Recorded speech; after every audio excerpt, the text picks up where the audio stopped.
getting back into the groove.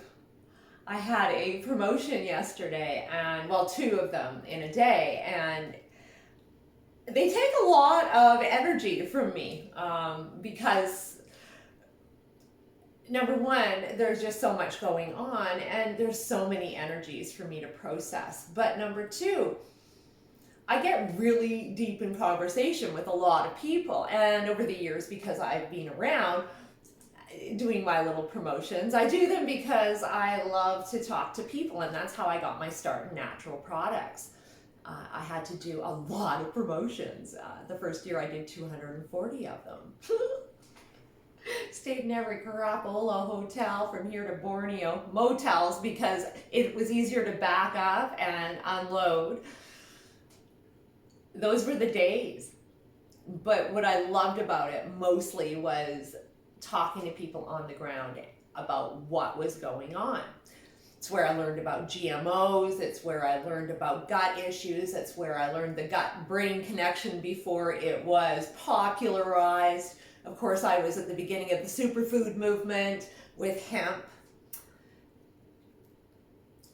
I've never kind of arrived on time. I'm usually ahead and have to,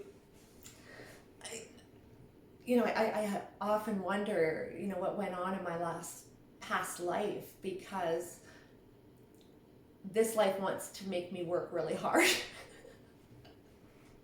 But it's honestly what I truly enjoy. I love digging in. I like the beginning of embarking on a new adventure. The worst day of my life was when, actually, this is so funny, it was the day that I should have walked in my warehouse when I had my hemp food company, and everything was just a humming. The fax machine was going. Of course, there was faxes still then. The email, we were training them to get on email, and everything was just perfect. And I walked in and I just shook my head and I went, I'm out. The fun was gone, the creation. And so here we are again. I follow a lot of issues and have over the years more than followed, pursued them, pushed them, marketed them.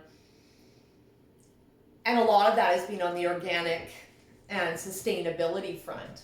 But over the years, I couldn't deny what was going on right before my very eyes, watching other factors play in, like geoengineering, weather warfare, this push for vaccines that works on a marketing schedule. And I watch it year by year. This past 10 years, I actually ducked right out of anything in my career. I started with hemp in marketing, and that had a lot of magic. It also had a lot of connotations that needed to be changed, ideas about hemp that the public had been very misinformed about over the years. Hemp was dirty. It was on the fringe, seedy. And of course, it was grouped with marijuana. So the first thing we did when I was working on legalizing hemp and working on the symposiums to do just that, it was real clear we needed to separate out those issues. And right before that, of course, I had a hemp store. So my idea was that separate out marijuana, do not make it part of hemp. It was really, really simple. And that's, how we broke it out. And when I started marketing to stores, I didn't even talk about THC. It was like it didn't exist.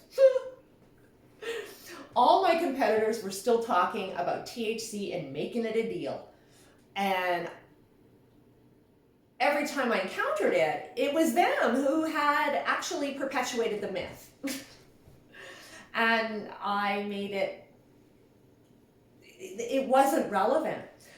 Interestingly enough, the worst territory to open for me in Canada was Vancouver and BC in general, because they had these ideas of hemp and marijuana. They could not separate them. Where in Toronto or even Saskatchewan, Manitoba, they didn't care. It wasn't on the map, the marijuana thing. So we came in as a health food. I watch this now as I have delved into all the issues that I seem to be attracted to that are all kind of freedom-based. Vaccines, geoengineering, things going on in our world that are contrary to Mother Nature more than anything. Contrary to our natural immunity, contrary to the world, the Earth's natural processes. And I have to wonder why we're allowing this to happen. Because technology is spinning so fast, and as much as we think we're on it, we're not. Because so much is happening right before our very eyes, yet we're not recognizing it. For example, Agenda 2030. That's rolling out right before our very eyes. In fact, it was pretty much solidified under the guise of the election. Of course, there was an election, so we all didn't pay attention. And of course, not one of our politicians brought it to our attention at all, which I found rather odd, especially from a People's Party of Canada who claim to be anti-globalists, yet the plan has been made and was the single best marketing opportunity that they could have possibly grabbed onto if they were in fact serious. It's these things that make you question. We are so enthralled with saving the planet right now, and when we hear this word sustainability, we think sunshine and roses, and we're not understanding that this sustainability of the future is actually going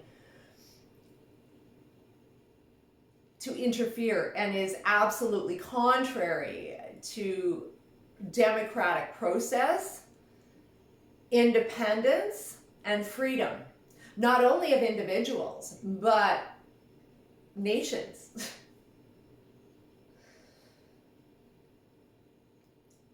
I'm kind of scared for the future generations. Of course, I don't have kids, so why the hell should I care? I do care. Because being Canadian, I never in my life thought ever that we would have to be fighting for our right to speak our minds. This is who we are. Yet the landscape of Canada is changing just like everywhere else in the world. For my American friends, the United States of America is the only country that does not have Agenda 2030 in print on the web. It's the only one I can find. But Obama has endorsed it. Trump's never said a word. There's nothing there about Trump in Agenda 2030. What I find interesting is you're going into an election and no one's mentioning it, not even the Democrats. That's their single best marketing opportunity. Unless, of course, they're all in on it. And that's the way I believe it is. We have a social credit system designed by China rolling into our respective nations. Airbnb is social credit system predicated on that system. In fact, I think they're a bigger player in Agenda 2030 than I ever understood. I have been a victim of their social credit system, and I have a lot to say about Airbnb. And now that I realize that shared space is going to be a part of the future vision of the world, yes, privacy is going to become a fleeting affair. The kids 2-3 generations, they will never know it anymore. Even by 2030, there's visions presented at Davos that people would not be paying rent where they live, but instead sharing space. It's interesting what's happening. And again, it's in bits and pieces. So my job is to, and many of us, is we're taking apart the issues like vaccines, geoengineering, solar geoengineering, 5G, free speech. Every single one of those issues intersects into Agenda 2030, but mostly tramples all over the freedom that we know today. I'm a little worried, but I'm not giving up. I'm going to fight it. And what I understand is that everybody has the way and their journey to figure it out. Unfortunately, we don't have a lot of time to figure this out because the powers that be have effectively come up with a plan, but they're not really sharing it with us. It's available on the web. But until you start diving in,